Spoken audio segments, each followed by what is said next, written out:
अभिषेक राजपूत जी, दिल्ली से। राधे राधे।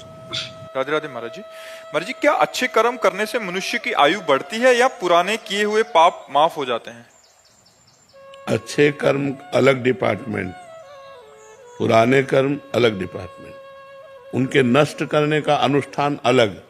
ऐसा नहीं कि आप अच्छे कर्म कर रहे हो तो आपके बुरे कर्म नष्ट होते जा रहे हैं। नहीं, बुरे कर्म आपको दंड देंगे। अच्छे कर्म आज जो कर रहे हो कल आपको अच्छा ही देंगे, अच्छा फल देंगे, सुख देंगे, लेकिन वो बुरे कर्म नष्ट नहीं होंगे। उसके लिए अलग सिद्धांत बनाया गया है कि आपके शुभ अशुभ दोनों कर्म कैसे नष्ट हो सकते हैं, आप कैसे भगवत प्राप्ति कर सकते हैं। और आयु नहीं बढ़ती, अच्छे कर्म करने से आयु नहीं बढ़ती, क्योंकि आयु तो जो विधना ने लिख दिया छठी राव के अंक, राय घटे न तिल बढ़े रहुरे जीव निशंक, वो तो उतनी ही आयु है। हाँ, घटा सकते हो आप, संत हत्या कर दो, आप वैष्णव हत्या कर दो, कोई बड़ा अपराध कर दो तो आपकी आयु तत्काल नष्ट हो जाएगी। साधु अवज्ञा तुरंत भवानी, कर कल्याण अखिल के हानि। बढ़ा नहीं सकते। आयु जितनी है उसको ऐसे बढ़ा सकते हो कि जैसे 100 श्वासें हैं, अब आपने प्राणायाम के द्वारा 50 श्वास रोक ली तो आपकी 50 प्लस हो गई, आगे आयु बढ़ गई। बकाया वो श्वास उतनी ही रहेगी, श्वास में एक भी श्वास बढ़ने वाली नहीं है। इसीलिए सावधानी पूर्वक हर श्वास को भजन करते हुए, लोगों का मंगल करते हुए, तीर्थयाटन करते हुए, परोपकार करते हुए ऐसे व्यतीत करना चाहिए। गंदे आचरण, गंदा भोजन, गंदा व्यवहार, ये सब यहीं धरा रह जाएगा। चाहे जितना कमा लो यहीं बैंक बैलेंस धरा रह जाएगा, चाहे जितनी बिल्डिंगें खड़ी कर लो यही सब धरी रह जाएंगे। मर के नरक जाना पड़ेगा यदि पाप करोगे। अच्छे कर्म करोगे अच्छा फल मिलेगा, बुरे कर्म करोगे बुरा फल मिलेगा। आयु से उसका कोई ताल्लुक नहीं है। छवि शर्मा जी, श्री हरिवंश महाराज जी। महाराज जी, निवेदन है कि कृपया मेरा एक जिज्ञासा का समाधान करें। अक्सर देखा गया है कि लोग किसी को किसी कार्य के लिए विवश करने हेतु कसम का सहारा लेते हैं। कभी बच्चों की कसम, कभी अपनी, तो कभी गुरुदेव की कसम दिलाकर काम करवा लेते हैं। मेरा प्रश्न है कि कसम का वास्तविक महत्व क्या है? क्या ये उचित है किसी को भावनात्मक रूप से दबाव लेकर उससे कार्य करवाना, जब कोई किसी की कसम का तात्पर्य होता है प्रतिज्ञा। आज से मैं ये गंदा कार्य नहीं करूंगा, ये कार्य नहीं करूंगा, ये व्यसन नहीं करूंगा, ये इसके लिए कसम खाई जाती है। ऐसे किसी को जबरदस्ती नहीं खवाया जाता। कसम का मतलब होता है प्रतिज्ञा। मैं कसम खाता हूं कि आज के बाद शराब नहीं पीऊंगा, मांस नहीं खाऊंगा, ये इसमें प्रयोग किया जाता है। और अगर तोड़ दे तो सुकृत नष्ट हो जाते हैं, जो पूर्व में पुण्य किए हैं वो नष्ट हो जाते हैं। इसलिए कसम तोड़ी नहीं जाती। मैंने कसम खा लिया, अब हम चाहे प्राण निकल जाए हम कसम नहीं तोड़ सकते। लेकिन किसी दूसरे को अपने काम बनाने के लिए कसम खवाने पे लागू भी नहीं होती। जैसे कि तुम्हें तुम्हारे पुत्र की कसम है तुम ऐसा करो, वो लागू नहीं होगी। उसमें डरना नहीं चाहिए।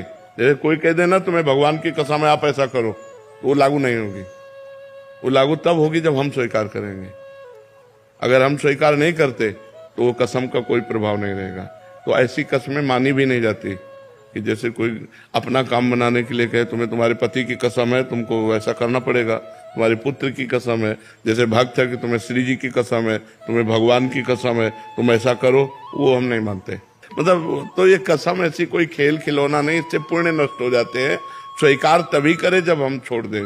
जैसे है कि भाई हम शराब नहीं पिएंगे, तो हम पहले 1 महीना शराब ना पिएं, फिर हम कसम खाएं कि मैं कसम खाता हूं कि अब शराब नहीं पीऊंगा, क्योंकि हमने 1 महीना देख लिया।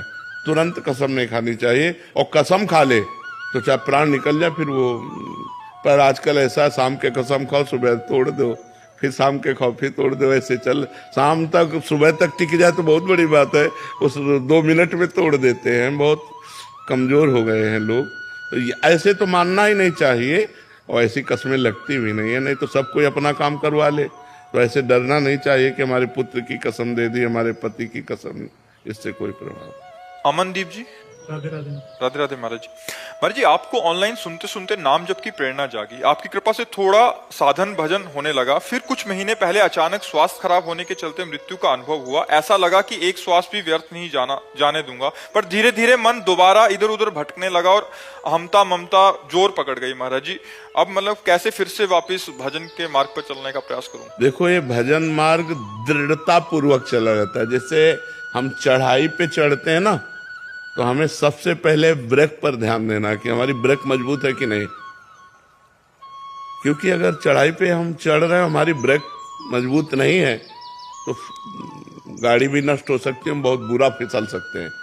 चढ़ाई चढ़ता जाए, ब्रेक मजबूत लगाता जाए कि हम आगे अगर नहीं बढ़ पा रहे तो हम गाड़ी को अपने वहीं रोक सकते हैं।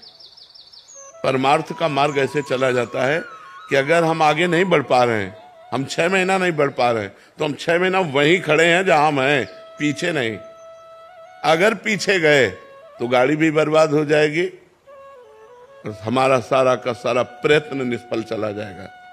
क्योंकि जब हम भगवान के मार्ग में चलते हैं तो काम, क्रोध, लोभ, मोह, मद, मत्सर ये अपनी पूरी ताकत लगाते हैं हमको पीछे घसीटने के लिए, और हम बढ़ना आगे चले जाए। ऐसे सुविधाएं नहीं मिलेंगी, लेकिन जब भजन के लिए आप चलोगे तो भोग की हर सुविधा आपको मिल जाएगी, भ्रष्ट होने के लिए हर चांस मिल जाएंगे, माया वो सब कर देगी। नहीं भोगना, मुझे भगवान चाहिए, ब्रेक मारो।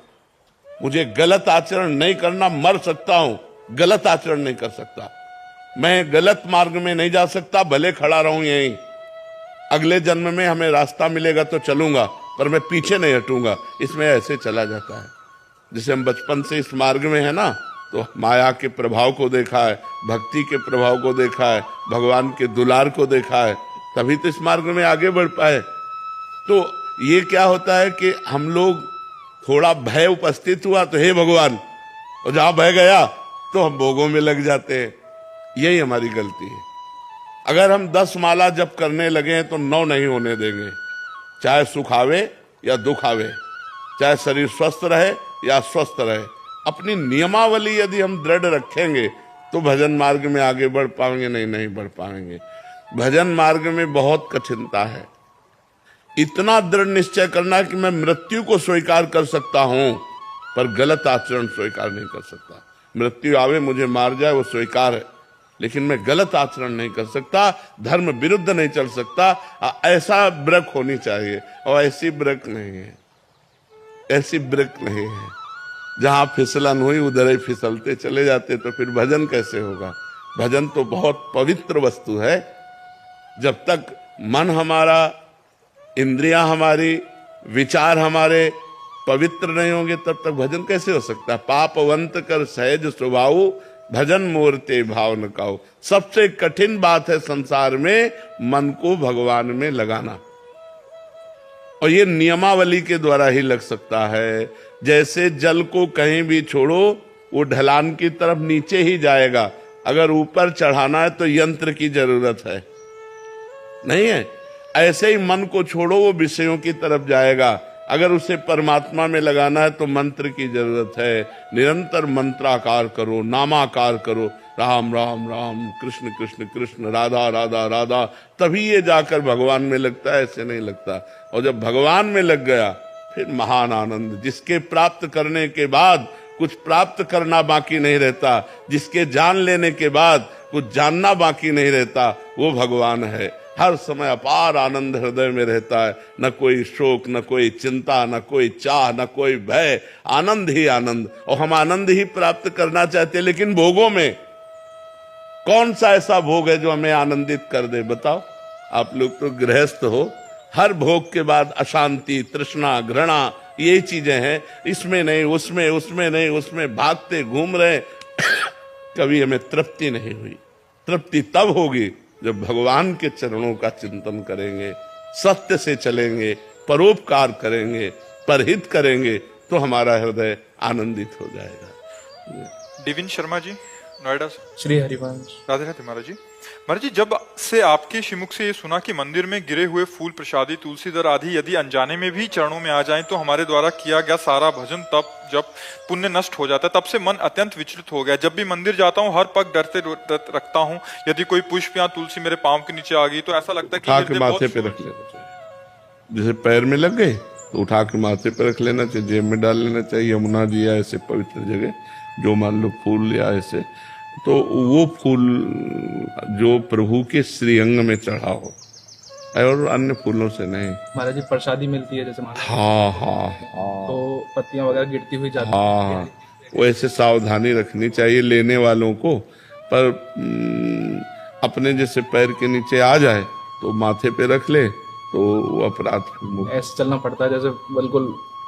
हाँ, अब ये तो हम भी चलते हैं ऐसे, मंदिर जाते हैं तो हम ऐसे देखते जाते हैं। अगर सामने तुलसी दिखाई दी तो रुक गए, तुलसी जी को उठा लिया, या कोई पास हुआ तो बता दिया ऐसे उठाओ। पैर रखना, इसीलिए देवालय, तीर्थयाटन, इनमें बहुत सावधानी रखी जाती है कि हमें अपने पुण्य बचाने हैं, पुण्य नष्ट नहीं करने हैं। अब जैसे भगवान का प्रसादी जो वो अगर गिर पड़ा उस पर पैर रख, इसका एक कथा है। पुष्पदंत जी भगवान शिव जी के एक पार्षद हैं।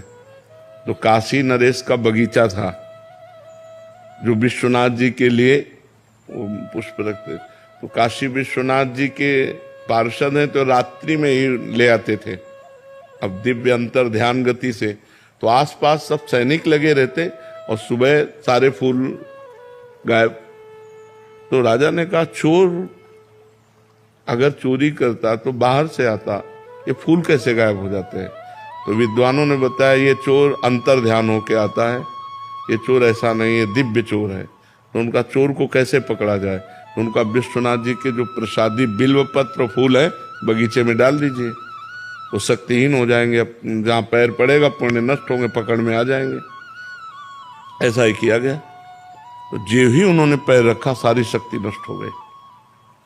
अब उन्होंने विचार किया ये तो मतलब मनुष्य लोग हमें पकड़ लेंगे, और दिव्य पार्षद तो महिमना पारंते, ये महिमना स्तोत्र, तुरंत उन्होंने महिमना स्तोत्र की रचना की और बिल्वपत्र को प्रणाम करके माथे पे लगा, अंतर ध्यान हो गए। महिमना स्तोत्र से तुरंत सारी शक्ति उनकी जागृत हो गई। शिव महिमना स्तोत्र है। तो ऐसे ही जैसे भगवान का तुलसी दल है या पुष्प आदि है हमारे पैरों पे पड़ जाए तो हमें माथे पे लगा के राधा राधा राधा राधा राधा, तो उससे क्षमा हो जाता है। पर सावधानी रखे, भगवान ने आंख दी है बचाने के लिए। पर बाहरी लोग इन बातों को जो जानते नहीं ना, तुलसी की माला ली ऐसे तुलसी गिराते चले जा रहे हैं, फूल माला ऐसे ली जाती है। माला प्रसाद मान लो मिला ना, उसे ऐसे वस्त्र में लिया जाता है। पर आजकल वस्त्र ऐसे नहीं, अब मान लो कैसे लोगे आप, गमछा हो तो उसमें ले लें, अब शर्ट में लेंगे तो पेट खुल रहा है, ऐसे थोड़ी बोले। वैसे इसीलिए अपने भारतीय जो पोशाक है वो बहुत बढ़िया है। अपना धोती कुर्ता या पैजामा कुर्ता पैजामा और एक गमछा जरूर रहता था। अब तो गमछा किसी के पास नहीं है। तो वैसे प्रसाद जो माला प्रसादी है वो ऐसे लेने में ज़्यादा अच्छा रहता है। पर अब कैसे ले, किसी के पास गमछा तो रहता नहीं। हम तो बाबा जी इसलिए अचला है, सबके पास तो अचला है। तो भी बड़ी सावधानी से ले ले, जिससे गिरे ना और जिसके पैरों में लग जाए वो उठाकर माथे पे लगा ले। प्रसाद वगैरह मिलता है, भीड़ इतनी होती है, धक्का मुक्की होती है, मतलब इतना भी मौका नहीं मिलता कि नीचे झुक भी जाएं। हाँ बिल्कुल, कहीं कहीं ऐसा तो नेत्रों से प्रणाम कर ले। मान लो ऐसा धक्का लगा आप आगे गए तो नेत्रों से प्रणाम कर लो। हृदय में जो जलन होती है वही उसका पश्चाताप हो जाता है, जो हृदय में ताप होता है वही उसका पश्चाताप हो जाता है। प्रीति जी नोएडा से। महाराज जी, सच्ची शांति पाने के लिए मन को बदलना जरूरी है, परिस्थिति को बदलना जरूरी? नहीं, परिस्थिति तो कभी नहीं बदल सकती। परिस्थितियों के बदलने से कभी शांति नहीं मिलती। शांति मिलती है श्रद्धावान लभते ज्ञानम तत्परा संयतेन्द्रिया ज्ञानम लब्ध्वा पराम शांति मचिरेणाधिगच्छति। जब आप श्रद्धा करोगे संत और शास्त्रों में, उससे जो ज्ञान प्राप्त होगा, अपनी इंद्रियों को गलत विषयों से हटाओगे तब तुम्हें शुद्ध ज्ञान प्राप्त होगा। उसी शुद्ध ज्ञान से शांति मिलती है, परिस्थितियों से। तो परिस्थिति नहीं बदली जा सकती, अपना मन बदला जा सकता है। मन यदि परमात्मा में लगा है तो शांत और आनंदित रहेगा।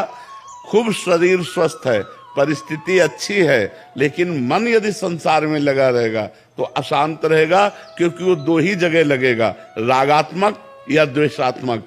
और रागात्मक भी मायामय है और द्वेषात्मक भी मायामय है। राग और द्वेष में मन लगा हुआ कभी शांत नहीं होता। मन जब परमात्मा में लगता है तभी शांत होता है। इसलिए राम कृष्ण हरि जो नाम प्रिय हो, खूब नाम जप करो, बार बार मन को संसार से हटा के प्रभु के नाम में लगाओ, देखो शांति ही शांति मिल जाएगी, हर परिस्थिति में शांति मिल जाएगी।